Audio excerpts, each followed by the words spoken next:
आज मुझे यहाँ से रवाना होना था और काशिफ अभी तक मेरे पास नहीं आया था। शायद कोई और मौका होता तो मैं किसी दूसरे का इंतज़ार ना करता। काशिफ ने 2 माह तक मेरा जितना ख्याल रखा था, इसका तकाजा यही था कि मैं उससे जाते हुए मिलकर ज़रूर जाऊँ, वरना वो मेरे बारे में क्या कहेगा कि कैसा बेमुरव्वत शख्स था, जाते हुए मिलकर भी नहीं गया। वक्त तेज़ी से बीत रहा था और काशिफ का पता नहीं था। मुझे रावलपिंडी पहुंचकर ट्रेन पकड़नी थी। अगर मैं ज़रा सी भी ताख़ीर करता तो ट्रेन निकल जाती, फिर मजबूरन मुझे किसी कोच में सफ़र करना पड़ता।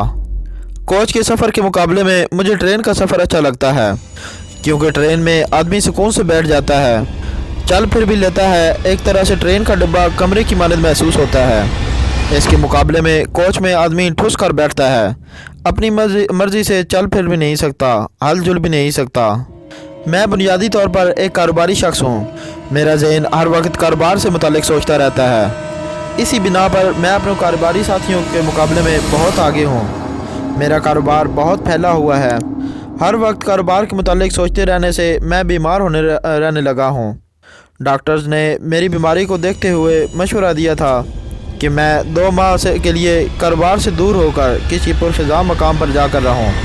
मेरी समझ में यही आया कि बजाय किसी बाहर मुल्क जाकर रहूँ, अपने मुल्क की फ़िज़ा पुरमकाम मरी में जाकर रहूँ। मैं होटल की बजाय किसी घर में रहना ज़्यादा पसंद करता हूँ। इत्तेफाक से एक छोटा सा बंगला नुमा घर मुझे मिल गया। मैं बहुत खुश हुआ कि इसी बहाने मुझे घर का सा माहौल मिलेगा, कोई डिस्टर्ब भी नहीं करेगा। अपनी मर्ज़ी से सोना और उठना। पढ़ने को मैं ढेर सारी किताबें ले आया था जो मुझे तन्हाई का एहसास नहीं होने देंगी और मेरा साथी बनकर साथ देंगी। मेरा इरादा था कि मैं 1 माह यहाँ क़याम करूँगा, लेकिन 2 माह गुजर गए और वक्त का एहसास ही नहीं हुआ। सच पूछो तो मेरा यहाँ अच्छा वक्त गुजरने में कुछ हाथ काशिफ का भी है। वो अगर यहाँ ना होता तो मेरे लिए 1 माह गुजारना बहुत मुश्किल होता। काशिफ की मासूम हरकतें और भोलेपन की बातों से मेरा दिल बहल जाता था। कुछ वक्त को मैं भी खुद को बच्चा तस्वर करने लगता था और काशिफ से ऐसी बातें करने लगता कि वो भी मेरी बातें सुनकर ज़ोरदार कहका लगाने पर मजबूर हो जाता था। वो मेरा ख्याल इस तरह रखता था कि जैसे वो हकीकी मायनों में मेरा बेटा हो। मुझे भी उससे इतनी मोहब्बत हो गई थी कि जैसे अपने बेटे से हो गई हो। इन 2 माह में मेरी बीमारी इस तरह गायब हो गई थी कि जैसे कभी बीमार ही नहीं हुआ था। मुझे अच्छी तरह याद है कि इस बंगले नुमा घर में आए हुए दूसरा दिन था। सख्त सर्दी थी। कमरे को गर्म रखने के लिए आतिशदान के कोयले ख़त्म हो गए थे और मेरी इतनी हिम्मत नहीं हो रही थी कि बाहर जाकर कोयले ले आऊं। ऐसे में ये सोचकर घर से बाहर निकल आया, बाहर से सूखी लकड़ियों की टहनियाँ मिल जाएं ताकि कुछ वक्त गुजर जाए और सर्दी की शिद्दत कम हो जाने पर मैं बाहर जाकर कोयले ले आऊँगा। कोयले की दुकान यहाँ से बहुत दूर थी। मैं उम्र के उस हिस्से में था जब कम सर्दी का भी एहसास होता है। मैं अभी इधर उधर नज़र दौड़ा रहा था कि एक 10 साला लड़के पर नज़र पड़ी। वो भी मेरी तरफ देख रहा था। अपनी तरफ मुतवज्जा पाकर मेरे पास आया। क्या बात है, आप मुझे कुछ परेशान दिखाई दे रहे हैं? वो बोला। हाँ बेटे, मेरे आतिशदान के कोयले ख़त्म हो गए हैं और मुझे सर्दी बर्दाश्त नहीं हो रही है। मैंने कहा, बस इतनी सी बात, मैं अभी कोयले ला कर दे देता हूँ। उसने कहा, ये लो पैसे, ज़रा जल्दी से कोयले ले आओ। मैंने कुछ रकम उसकी तरफ बढ़ाई। अगर कोई और मौका होता तो मैं कभी इस तरह किसी अजनबी लड़के को रकम नहीं देता। किसी अजनबी लड़के का क्या पता कि वो पैसे लेकर फ़ौरन रफू चक्कर हो जाए। सख्त सर्दी के बिना पर मैं उस पर एतबार करने पर मजबूर हो गया था। उसने मेरी तरफ मुस्कुराते हुए कहा, पैसे देने की ज़रूरत नहीं है, मैं अभी अपने चचा के घर से कोयले ले आता हूँ। जब आप दुकान से कोयले ले आएँ तो फिर मुझे इन कोयलों के बदले कोयले दे देना। उसने कहा, ठीक है, जैसे तुम्हारी मर्ज़ी। मैं ये कहते हुए कमरे में आ गया। अभी मुझे चंद मिनट ही हुए थे कि वो कोयले लेकर आया और ख़ुद ही उनको आतिशदान में डालकर आग लगा दी। लगता है तुम्हारा घर नज़दीक है, जब ही तुम कोयले इतनी जल्दी ले आए हो। मैंने मुस्कुराते हुए उसकी तरफ देखा। हाँ, मैं नज़दीक ही अपने चचा फ़खरुद्दीन के पास रहता हूँ। उसने बताया। अरे हाँ, मैंने तुम्हारे चचा का घर यहाँ आते हुए देखा था। घर के बाहर फ़खरुद्दीन नाम की तख्ती भी लगी हुई है। लेकिन तुम अपने चचा के पास क्यों रहते हो? अपने वालिदैन के पास क्यों नहीं रहते? मेरे वालिदैन का एक्सीडेंट में इंतकाल हो गया था। जब से मैं अपने चचा के पास रह रहा हूँ। उसने बताया। मुझे बहुत अफसोस हुआ है। इतने अच्छे लड़के के वालिदैन का इंतकाल हो गया है। मैंने उसके सर पर शफकत भरा हाथ रखा। आपका चेहरा काफ़ी हद तक मेरे वालिद से मिलता जुलता है, इसलिए मैं कल से इस मकान के गिर्द चक्कर लगा रहा हूँ। मैं आपसे मुलाकात करके कुछ वक्त यहाँ गुजारना चाह रहा था, सो आज मेरी ये ख्वाहिश पूरी हो गई।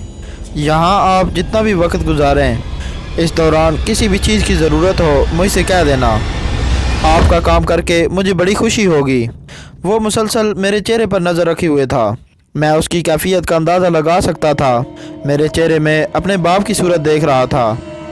ऐसा करके उसे दिली खुशी हो रही थी। ऐसा अक्सर होता है जब हमें अपने प्यारों की बिछड़ जाने पर उनसे मिलती जुलती शक्ल के शख्स को देखकर जाने क्यों एक खुशी और दिली सुकून मिलता है। तुम्हारा नाम क्या है? मैं अभी कुछ और कहना चाहता था कि वो बेइख्तियार बोल पड़ा, काशिफ। हाँ काशिफ, मुझे जिस चीज़ की भी ज़रूरत पड़ेगी मैं तुम्हें इतला कर दूंगा। मैंने कहा। मेरी ख्वाहिश पर वो खुश हो गया था। 2 माह के दौरान काशिफ ने मेरा इस तरह ख्याल रखा जैसे कोई बच्चा अपने बाप का ख्याल रखता हो। मेरे मुंह से कोई भी फरमाइश निकलती और वो सर्दी के परवाह किए बगैर दौड़ पड़ता। मैं उसे आवाज़ें देता रह जाता कि आज सर्दी बहुत है, कल ले आना। वो मेरा जुमला सुनी अनसुनी करता और चला जाता और मतलूबा चीज़ को लेकर घर में दाखिल होता। एक दिन फल काटते हुए मेरी उंगली ज़ख्मी हो गई और उससे खून बहने लगा। ये देखकर काशिफ सख्त बेचैन हो गया।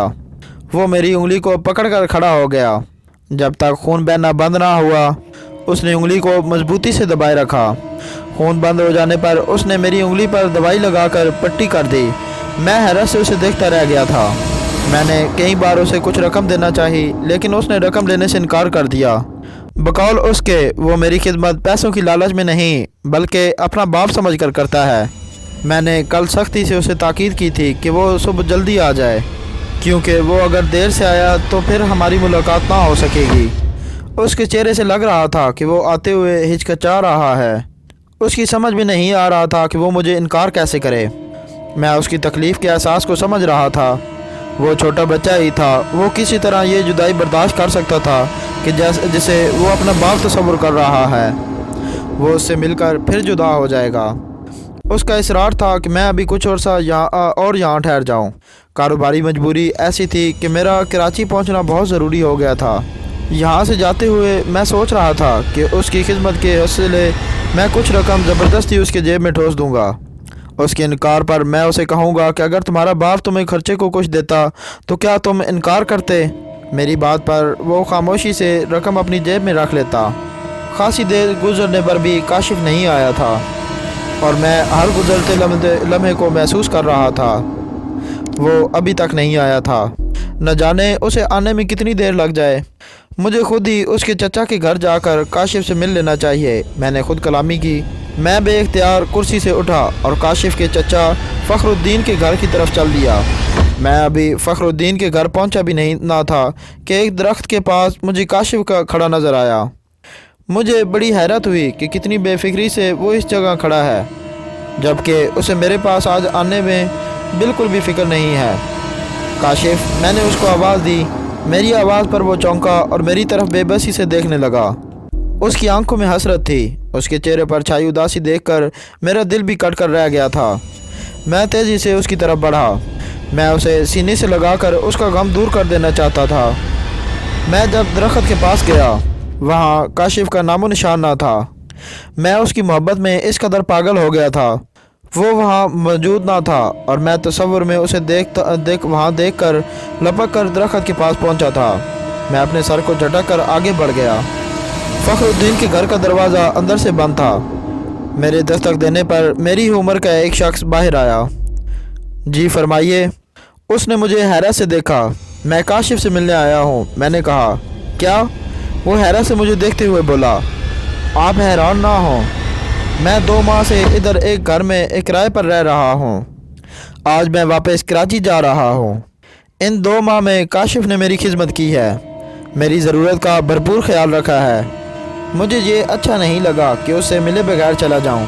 हालांकि मैंने कल काशिफ से सख्ती से ताकीद की थी कि वो जल्दी आ जाए। मैंने बताया, अंदर आ जाएं। उसने रास्ता छोड़ते हुए कहा, मैं कमरे में दाखिल हो गया। एक कुर्सी पर बिठाकर वो दूसरे कमरे में गया। जब वो दोबारा आया तो उसके हाथ में एक तस्वीर थी और दूसरे हाथ में अखबार दिया हुआ था। उसके पीछे पीछे एक खातून भी आ गई थी। वो भी मुझे हैरत से देख रही थी।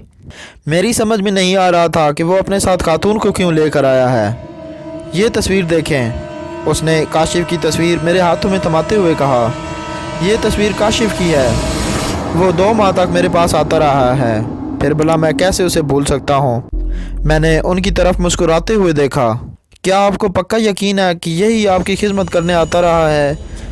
इस बार खातून ने कहा, हाँ भाई, यही आता रहा है। मुझे तुमसे झूठ बोल कर क्या मिलेगा? मैंने कहा, हम आपको झूठा नहीं कह रहे बल्कि अपना शक दूर करना चाह रहे हैं। फ़खरुद्दीन ने कहा, क्या शक? मैंने हैरानी से उन दोनों को देखा। काशिफ को अपने अब्बू इनामुल्लाह से बहुत दिली लगाव था। जब इनाम और उसकी बीवी जीनत का एक्सीडेंट में इंतकाल हुआ था तो कई दिन तक काशिफ को अपना होश नहीं रहा। वो सोते जागते अपने अब्बू को पुकारता रहता था। जब उसकी आवाज़ दुरुस्त हुए तो हमने उसे समझाया कि उसके वालिद का इंतकाल हो चुका है, वो अब कभी लौट कर नहीं आएंगे। हमारे समझाने पर वो समझ गया था, लेकिन फिर भी कभी कभार उसको ये दौरा पड़ता था कि उसके अब्बू ज़िंदा हैं और किसी पहाड़ पर उसका इंतज़ार कर रहे हैं। ये कहते हुए वो पहाड़ पर चढ़ जाता था और फिर जब उसके अब्बू ना मिलते तो वापस लौट आता था। 2 साल कबल भी उस पर ऐसा ही दौरा पड़ा और वो एक पहाड़ पर चढ़ता चला गया। वहाँ मौजूद लोगों ने उसे बहुत रोका कि वो इस पहाड़ पर ना चढ़े, मगर उसने किसी की ना सुनी। फिर ऐसा हुआ कि एक पहाड़ पर से उसका पाँव फिसला और वो नीचे गिरता हुआ आया और फिर एक पत्थर से उसका सर बुरी तरह टकराया और वो इंतकाल कर गया। फ़खरुद्दीन ने बताया। क्या? उस वक़्त हैरत से मैं चौंका। मेरी समझ में नहीं आ रहा था कि वो क्या कह रहे हैं। अगर वो मर गया था तो फिर मेरे पास वो कैसे आता रहा था?